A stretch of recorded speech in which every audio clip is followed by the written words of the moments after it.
Woohoo! It's time for positive action! ¡Hola! ¡Es hora de acción positiva! Mrs. Hart and Shema, we welcome you to the Morgan County Partnership's Positive Action Daily Community Vlogcast. la señora Hart y Shema os damos la bienvenida a los vídeos diarios de acción positiva. Oh, today is Talk It Out Tuesday.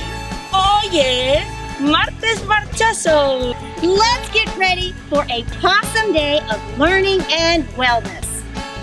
¿Listos para un gran día de aprendizaje y bienestar?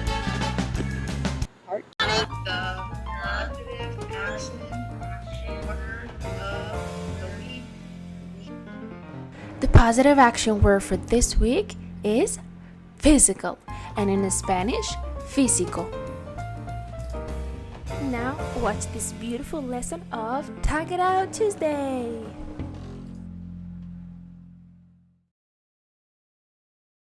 Hi, I'm Violet Hott. Welcome to the Morgan County Partnership's Read-Along series on race and diversity from PBS Kids.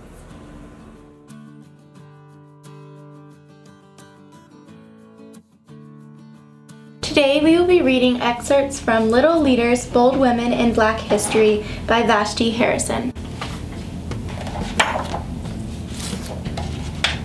Sojourner Truth, circa 1797 to 1883, abolitionist, women's rights advocate. Sojourner was born a slave in upstate New York under the name Isabel Baumfree. Under the state's Gradual Emancipation Act, she was due her freedom in 1827. When she realized her slave owner was planning to keep her enslaved, Sojourner ran away with her infant daughter in tow. But this came at a huge cost. She had to leave behind her 5-year-old son. The slave owner sold Sojourner's son to a plantation 1,000 miles away in Alabama. Meanwhile, Sojourner remained in hiding in New York until her freedom was official. When the coast was clear, Sojourner made a court case, saying her son had been sold illegally. She was one of the first black women to file a court case in America, and even though it seemed nearly impossible, she won. She got her son back.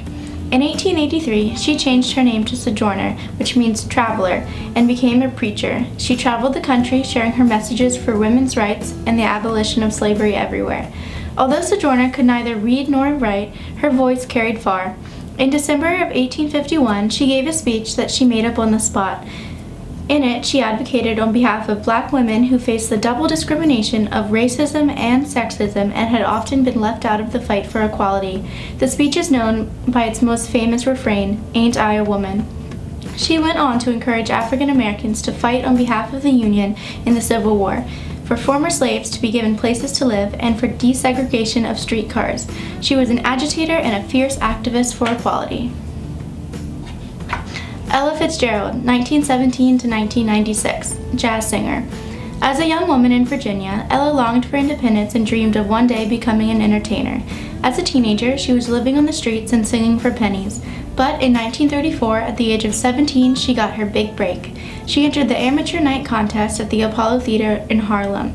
She signed up as a dancer at first, but changed her routine to singing when she saw her competition. They were all dressed in sparkling matching dresses, while she was in tattered clothes. But she wowed the audience with her unique voice and won the first place prize of $25, worth about $500 today, literally going from rags to riches. The following year, she landed a role as lead singer with Chick Webb and his orchestra, a popular band that regularly played at one of Harlem's hottest nightclubs, the Savoy Ballroom. At the same time, she was building a solo career. In 1938, she recorded her first album and her first hit single, A Tisket a Tasket. Her career snowballed from there. In the 1950s, she developed her famous instrumental style of singing called scatting. She collaborated with greats from all over the music industry, including Duke Ellington, Louis Armstrong, Count Basie, and Frank Sinatra. In 1958, she made history when she became the first African-American woman to win a Grammy. Over her long and successful career, she recorded more than 200 albums and some 2,000 songs. Ella has gone down in history as one of the most iconic voices of all times. She was fondly known as the First Lady of Jazz and the First Lady of Song. Shirley Chisholm, 1924 to 2005, teacher, politician, activist. Shirley was born in Brooklyn, New York, but spent 7 years of her childhood in Barbados with her grandmother. When she returned to the United States, she arrived with a new accent and a new sense of boldness others later described as uniquely Caribbean. In college, she became involved in politics and student organizations. She had strong opinions and a fiery determination that made people stop and listen. Shirley worked as a teacher in Brooklyn and made a name for herself as a leader and advocate in her neighborhood. She volunteered and consulted at organizations that lifted up the community, including the Bureau of Child Welfare, the Brooklyn Home for Aged Colored People, and the local NAACP. She was active in local political organizations as well, such as the Democratic Women's Workshop, the League of Women Voters, and the Bedford-Stuyvesant Political League. She stood up for racial equality and welfare and confronted local politicians. Her outspokenness made her very appealing to the community and very intimidating to politicians in power. In 1964, she earned a seat in the New York State Assembly, and in 1968, she became the first black woman elected to the U.S. Congress. She made waves when she crossed party lines and stood up to the old leaders of her party. She was an independent thinker and was never one to stay in her own lane. In 1972, she announced her run for president, making history as the first woman and the first person of color to bid for a major party nomination. She ultimately lost, but she did achieve her goal of making her party more aware of and responsive to the people. Octavia E. Butler, 1947 to 2006. Writer. Despite her struggle with dyslexia, Octavia began writing when she was 10 years old. One day, she was watching a bad science fiction movie on TV and was inspired to write something better. This was her first attempt at writing sci-fi, a genre that would later become synonymous with her name. She continued to write short stories through college and attended Pennsylvania's renowned Clarion Science Fiction Writers Workshop. In 1976, she published her first novel, Pattern Master. It made waves. A science fiction novel with black female characters had never been seen before. However, Octavia's big moment came in 1979 when she published Kindred. Inspired by her mother's experiences as a maid, it tells the story of a black woman who travels back to the times of slavery. She wanted to write a story that would make others feel the history, the pain and fear that black people have had to live through in order to endure. Octavia's publishers had a hard time categorizing her books, especially Kindred. Was it fantasy, history, science fiction, or fiction? And they were unsure about her audience. Did black women read science fiction? Octavia in her books proved that they did. Octavia created a space for black girls to like science fiction, a genre historically associated with white male writers and readers. She wanted to change the industry's perception of who the writers and the readers were and show that science fiction could be for anyone. Through her fantastical works, Octavia discussed important topics in her own life and society: race, slavery, humanity, and religion. In 1995, she was awarded the prestigious MacArthur Foundation Fellowship, the first science fiction writer to receive it. Dr. Mae Jemison, born 1956. Engineer, physician, astronaut. As a child, Mae loved to read, especially books about science and astronomy. By the time she was in kindergarten, she knew she wanted to become a scientist. This, however, did not keep her from other passions. Mae also wanted to be a dancer, and throughout her youth, she studied every type of dance. In college in the 1970s, Mae double majored in chemical engineering and African American studies. When she learned about Dr. Martin Luther King Jr., she saw his work as a call to action to help people, so after graduating, she decided to become a doctor. She joined the Peace Corps in 1983 and traveled to West Africa on a 2-year program to provide medical assistance to those in need. After returning, she saw major changes taking place at NASA. In 1983, for example, Sally Ride became the first American woman in space. Mae had always imagined herself in space but was hesitant to pursue that dream.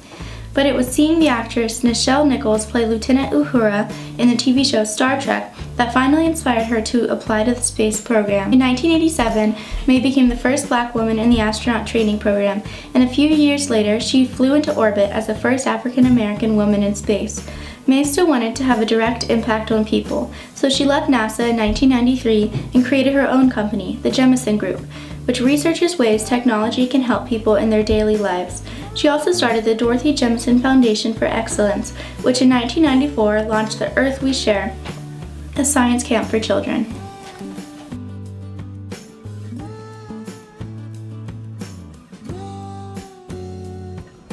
Thanks for watching, and don't forget that you are unique, important, and wonderfully made.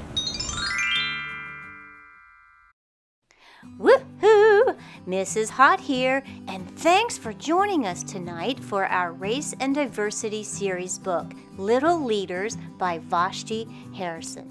It's time for Let's Talk About It. Here's your first question. There are many other influential women of color who changed history. Now, try and think of another female leader's story that was not discussed today. Take a second, think about that. Did you come up with someone? Oh, I know someone. How about Michelle Obama? She's pretty influential. Who did you come up with? Good job. Here's our next question. These women are inspiring. Pause on the next slide to save the image and recreate your own little leader. That was Possum. Way to go, Super Scholars! We hope you really enjoyed joining us for our Race and Diversity series, and come back for our next book. It's called Mufaro's Beautiful Daughters. And until then, remember this: you are unique, you are important, and you are wonderfully made. See ya! Love you, bye!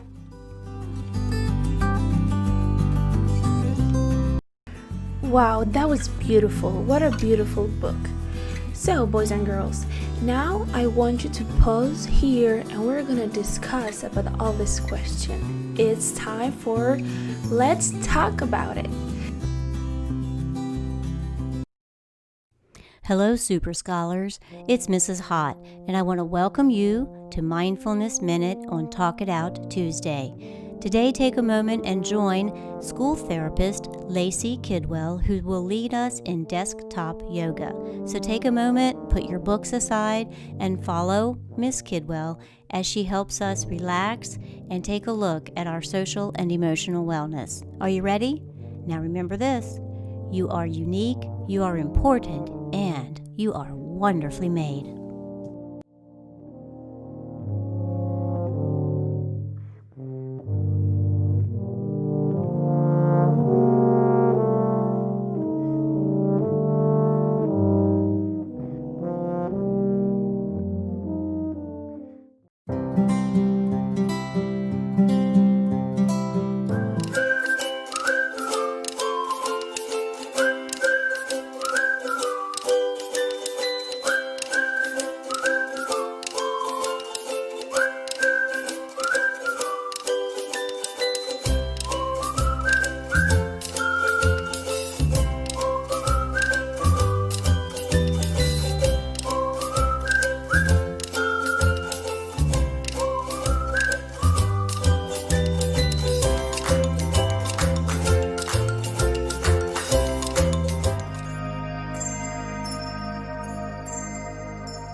Well, I'm the school-based therapist at Woodmire Elementary.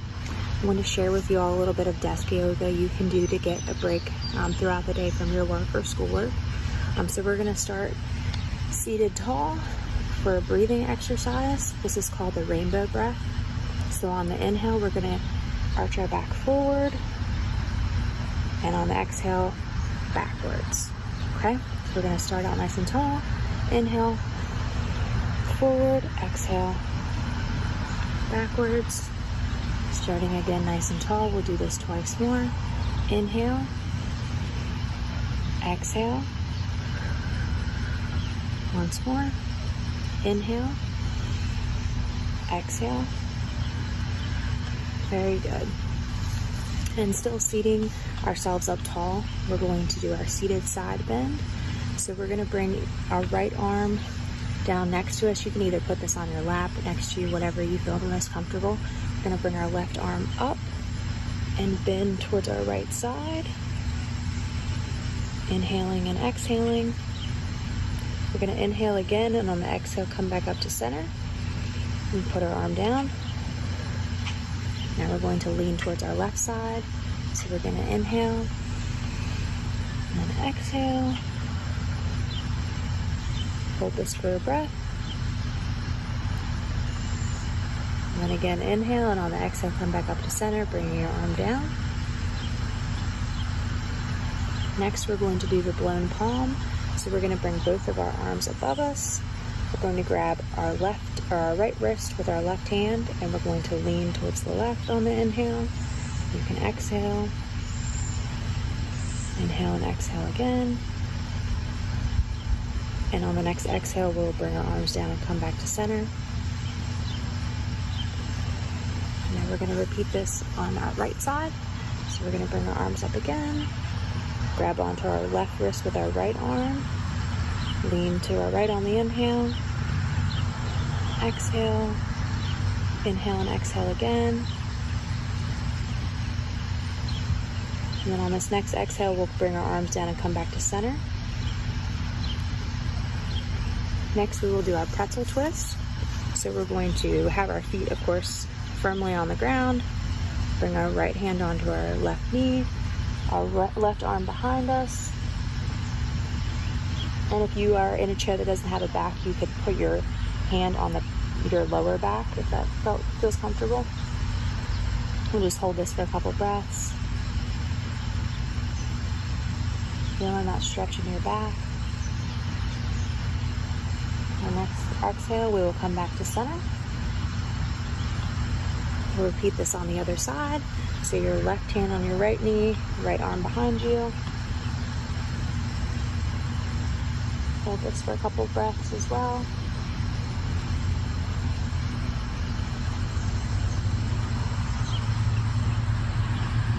And on the next exhale, come back to center. All right, next we are going to do our seated forward fold. So we will just lean down to our feet, touch the ground if you can, whatever's comfortable.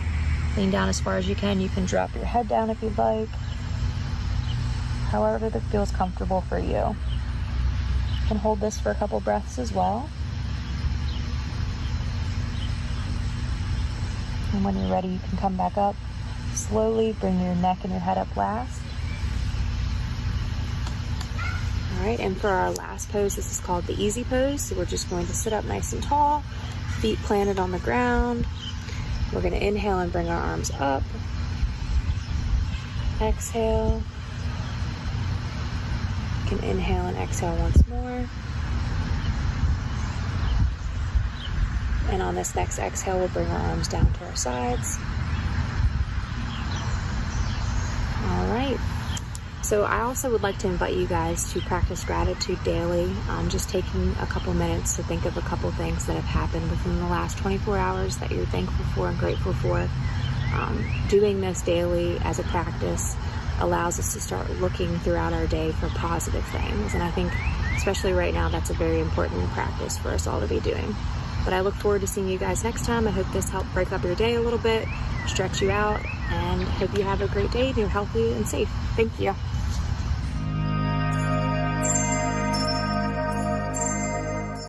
Thank you for joining us from home, school, and your community. Gracias por acompañarnos desde vuestro hogar, escuela o comunidad. And remember, you are unique, you are important, and you're wonderfully made. Recordad, sois especiales, maravillosos e importantes. All right.